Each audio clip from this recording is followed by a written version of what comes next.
Too many people miss out on the benefits of professional advice. This is often because they think their needs are too basic. Some think that they don't need advice. Some are concerned they can't afford it. Others just don't know where to go or who to trust. And many simply don't understand the advice process. This three-part video highlights the value of professional advice and maps the advice process. Part 2 looks at what's involved in preparing a financial plan, and Part 3 explores the benefits of ongoing advice.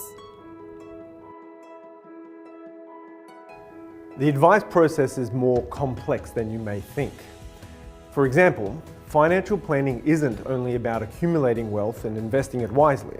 Another critical aspect that is often overlooked is how to protect your lifestyle with insurance. Many couples believe that their only concerns are paying off their mortgage, covering the cost of school fees and saving for retirement. Yet the majority of Australians haven't properly considered their life insurance needs. Some think that they're adequately covered by workers' compensation and through group insurance inside superannuation. But workers' compensation only covers employees against accidents in the workplace. And the average superannuation fund only offers low level of life insurance.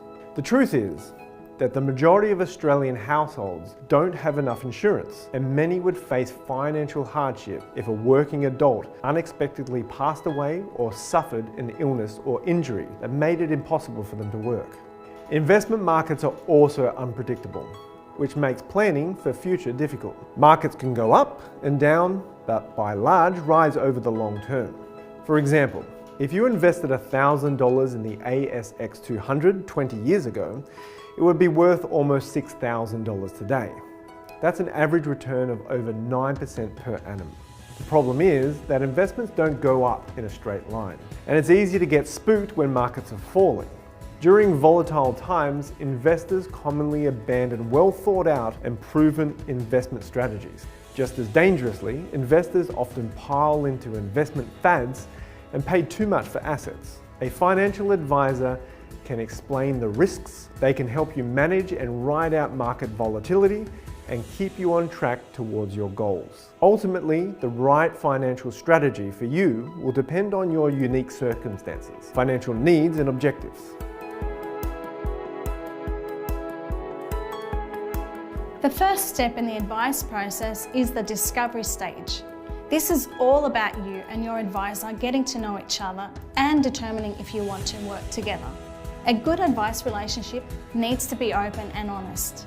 An advisor will spend time discussing what's important to you, whether it's preparing for retirement, establishing a savings and investment plan to meet your lifestyle goals, or protecting your loved ones with appropriate insurances. An advisor will assess your personal situation, including your assets, liabilities, superannuation, and any insurances you hold. They'll talk to you about your attitude to risk, particularly in relation to investing. At this stage, an advisor will give you a financial services guide that explains the types of services they offer, the fees they charge, and other important information to help you make an informed decision about whether to proceed. Once you have decided to proceed to the next step, your advisor will determine the scope of advice you need and detail the terms of engagement. Your advisor will reconfirm your goals and objectives, complete a financial needs analysis with you, obtain your written authority to proceed to plan preparation, gather copies of important documents like superannuation statements and insurance policies, research any existing products you hold. Next, we'll take a look at what's involved in putting together a financial plan.